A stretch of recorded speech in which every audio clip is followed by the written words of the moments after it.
sobat setia pecinta ngoprek dimanapun kalian berada, masih pada semangat ngoprek tentunya ya. Baik, untuk hari ini saya akan kembali sharing tentang perbaikan HP ya. Ini saya ada servisan HP, ini permasalahan pada LCD nya ini bergaris ya. Ini untuk tipenya HP Oppo A3s. Baik, saya akan mengganti LCD full set ya dengan touchscreen. Baik, untuk pertama-tama saya lepas dulu SIM tray-nya, dan kemudian saya akan matikan terlebih dahulu HP-nya ya.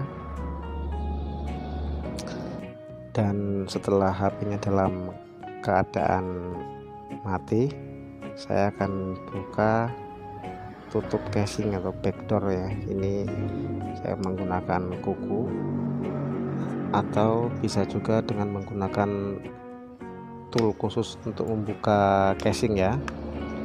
Ini saya hanya menggunakan kuku saja, dan ini tutup casing yang bagian belakang sudah terlepas ya. Untuk selanjutnya ini saya akan melepas baut-baut yang masih menutup di PCB ya. Ini ada seperti kaleng ini ya, ini masih dibaut, ini harus dilepas semua ya.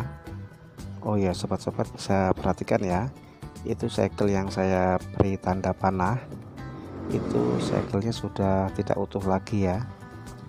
Itu mengindikasikan bahwa HP ini sebelumnya sudah pernah dibongkar ya.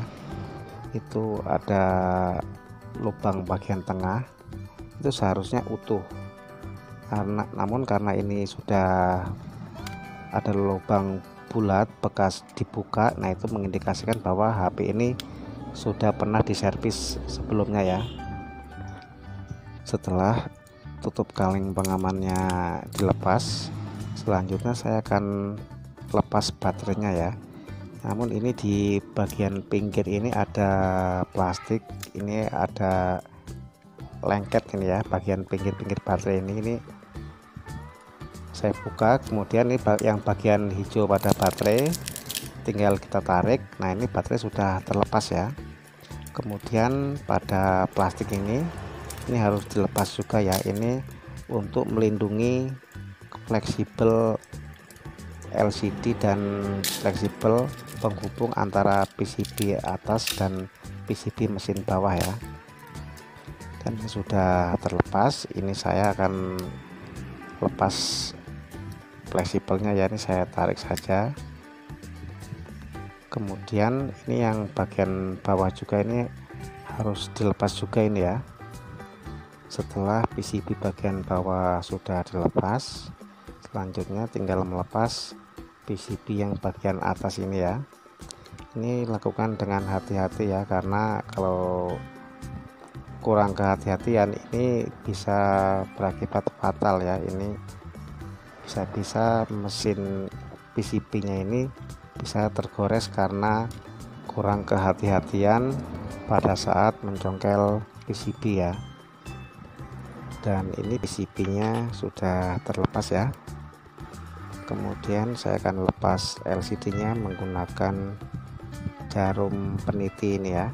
Pada bagian pinggirnya saya gesek dengan peniti, kemudian saya angkat pelan-pelan ya, hingga LCD dan layar sentuh full set ini terangkat.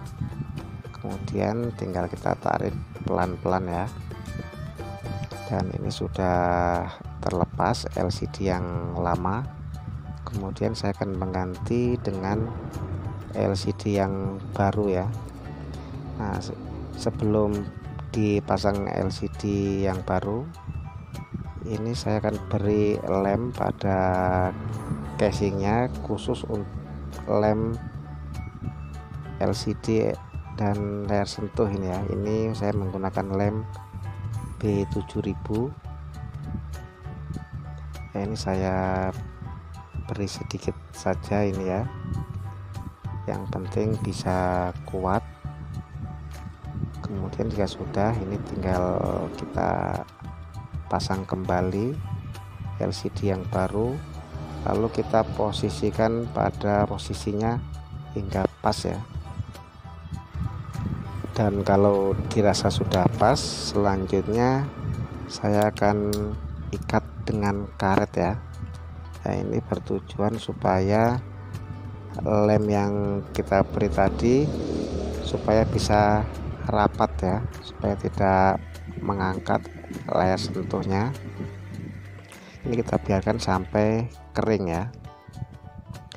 Dan ini sudah saya biarkan lebih dari 1 jam ya. Saya rasa ini sudah kering. Kemudian saya akan pasang papan PCB nya, dan selanjutnya saya akan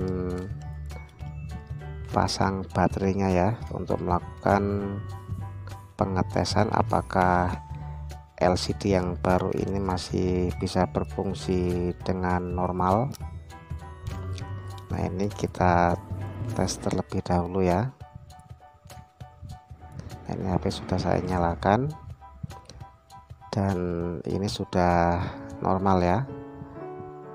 Kemudian saya akan matikan kembali HP-nya, dan untuk selanjutnya tinggal kita pasang tutup kaleng pengamannya ya. Setelah tertutup, kemudian kita pasang bautnya satu persatu hingga semua terpasang ya. Dan sekedar info untuk sobat-sobat pecinta ngoprek, perlu diperhatikan ya dalam pemasangan baut ini, bentuk ukuran bautnya, yaitu besar kecil baut, panjang pendek baut, itu perlu diperhatikan ya. Dan ini berlaku untuk HP yang sudah lama ya, atau HP jadul, atau HP yang sudah pernah dibongkar. Namun kalau untuk HP yang baru, itu biasanya rata-rata bautnya ukurannya sama ya. Dan hati-hati dalam pemasangan bautnya ya, jangan sampai baut yang seharusnya ukuran pendek kita pasang yang baut ukuran panjang. Itu saya pernah mengalami sendiri ya, karena saya tidak terlalu fokus, salah pasang baut. Seharusnya baut yang saya pasang pada posisi itu baut yang ukuran pendek ya, karena saya kurang fokus, baut yang saya pasang itu ukurannya panjang. Kemudian saya paksa saya pasang terus, akhirnya tembus mengenai LCD dan akhirnya LCD-nya malah jadi rusak. Baik ya sobat-sobat semua, itu tadi sekedar info saja.